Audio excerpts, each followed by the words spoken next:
Vamos falar agora um pouco sobre a tortura, a repressão nos porões da ditadura aqui no Rio Grande do Norte. Queria que você falasse desses locais. Tipo, a gente sabe que 16RI, RO, base naval, você falar quais os locais, para a gente começar a visualizar os locais onde essas pessoas ficaram presas. Quais eram esses locais? Bom, os locais, e já conhecidos pelas publicações, nos quartéis militares, 16RI, Regimento de Obuses, onde eu fiquei, né? Onde era constituído comissões de inquérito, né? Também os locais, logo depois, eram locais da quartel da Polícia Militar, o hospital da Polícia Militar. Não foi na minha época, foi já quando eu regressei a Natal. Eu não tive preso no quartel da Polícia Militar, mas eram quartéis que eram transformados em cárceres, né? Sempre e quase sempre com supressão dos direitos, com humilhações, né? Com humilhações, Tortura, né? com torturas, né? E nos depoimentos do livro de Mailde Pinto, ela conta com clareza, né, as humilhações e as submissões que tiveram as mulheres que foram presas lá no cárcere, onde eu fiquei preso aqui, em Natal, no RO, Regimento de Obuses, ao vim do Recife, da Casa de Detenção do Recife, né? Eram esses os locais, né, de repressão, de supressão de tratamento médico, né, e de humilhação, não só verbal, como humilhação, supressão de direitos a todos que tinham seus direitos sociais, né, de escrever, de ter a sua dignidade assegurada. Então, esse é o quadro, né? As pessoas que entraram na clandestinidade, você tem lembrança dessas pessoas? Como é que elas faziam? Para onde elas iam? Como é que foi o processo de se entrar na clandestinidade? Em Sim. 64 e depois de 68, como é que foi? Era um processo de mudança de nome, né? Eu mesmo adquiri uma nova identidade, né? Outros companheiros a mesma coisa. Tivemos a ajuda de vários companheiros, né, que exerciam até alguma influência, né, de fornecer documentos. Eu mesmo tive em Fortaleza. Era uma vida clandestina. Às vezes até eu em Recife, por exemplo, e outros companheiros em Recife, a gente todo dia dormia em um local diferente, para não ser pego pela reação, né? Uma vida realmente de clandestinidade total, né? Muitos. E outros também ajudando a manter, por exemplo, a Elizabeth Teixeira, né? Eu tive muito apoio dos familiares dela, né? João Pedro Teixeira já tinha sido assassinado e eu dormia, vamos dizer, na plantação de cana, tá? Perto em Mamanguape, em Sapé, né? E outros companheiros também. Era uma vida realmente que só quem passou quem sabe avaliar. De pura clandestinidade. Durante mais de 2 anos nós passamos. Então, fomos obrigados a isso pela questão da dissipação, porque ao passar o golpe, as instituições legais foram dissolvidas. A perseguição era muito forte. E a continuação da luta e a solidariedade era necessário também. Tínhamos que nos ajudar uns aos outros a escapar, a sobreviver, a resistir. Não era resistência armada, era uma resistência pessoal, de ver se a gente atravessava aquele mar vermelho, né? Como tem na Bíblia, né? Que Moisés fala. Era isso. Mary, você pode falar alguma coisa sobre sua família? Como ficou sua família nesse período? Bom, foi uma situação muito difícil. Eu, ao voltar à legalidade, meu filho, Merício, que é o filho único, ele não me conhecia mais. Estranhou a minha presença, né? E minha esposa, minha primeira esposa, foi viver de favores, né? De alguns amigos, se arrecadava aqui e-mails, né? E lá em Recife ainda recebi a visita da minha mãe e do meu padrasto, né?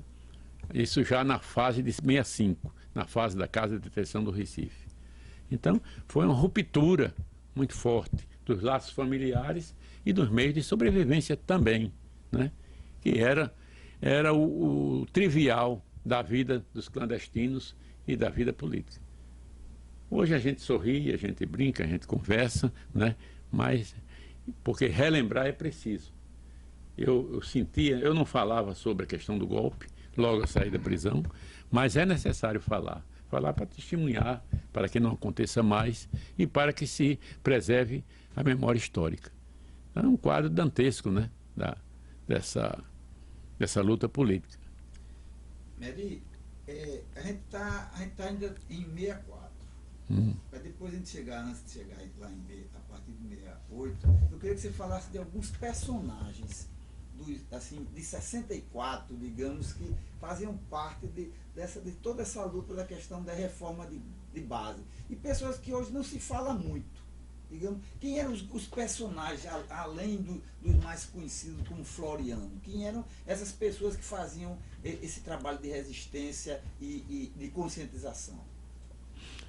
Floriano Bezerra, eu reputo uma das figuras mais dignas que eu já conhecia. Conheci Floriano na fundação das Ligas Camponesas em setembro e Ligas Urbanas em setembro de 63. Até hoje eu mantenho amizade com ele. Uma figura histórica de um valor inestimável. Com Luiz Maranhão eu não tive, vamos dizer, intimidade política, né?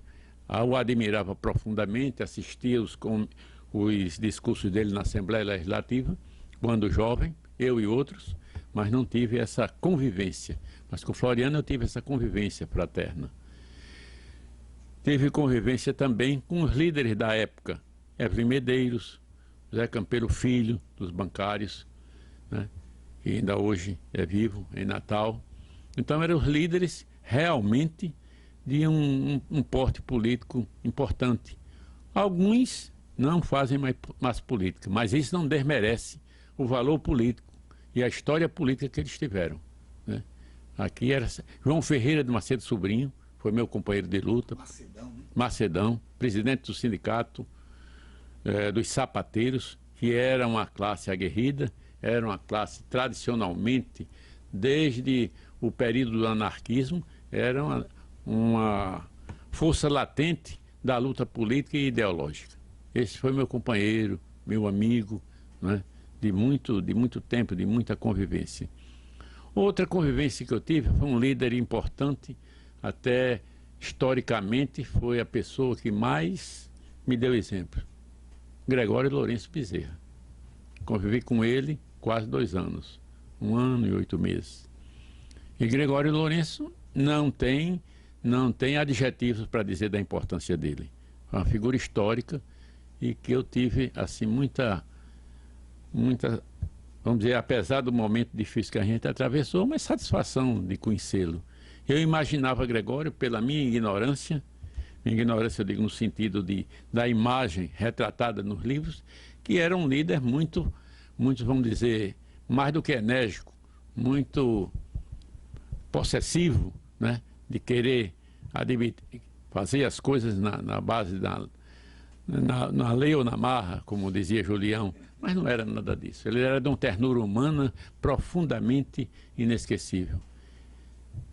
Então, Gregório Lourenço Bezerra encarna isso. Luiz Maranhão também encarna isso, pelo que eu li dele, pelas lembranças que eu tenho dele, da leitura, não é? E de vários outros companheiros também que eu tive na Casa de Detenção do Recife, né? De camponeses, né? De Júlio Santana, foi meu companheiro de prisão, Júlio Santana da Silva. Depois foi companheiro de Juliano Siqueira lá na prisão. Pessoas saídas da luta do campo, mas com muita pureza.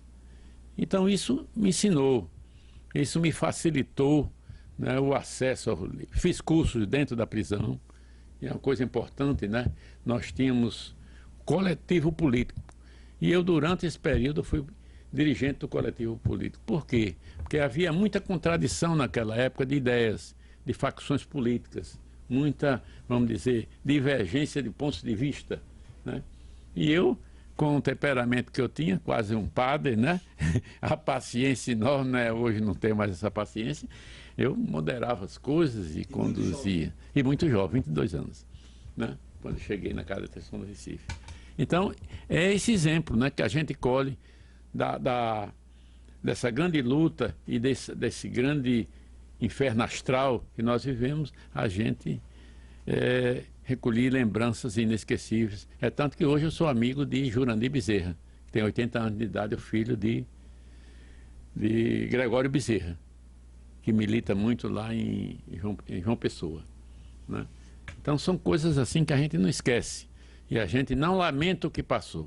A gente lamenta apenas de que hoje nós vivemos num Estado de Direito, e esse Estado de Direito que nós temos, com alguns senões, a gente deve preservar. E preservar é não só relembrar, é procurar a verdade, não com revanchismo, mas procurar restaurar um Estado que orgulhe os nossos filhos, os nossos netos e as gerações que hão de vir.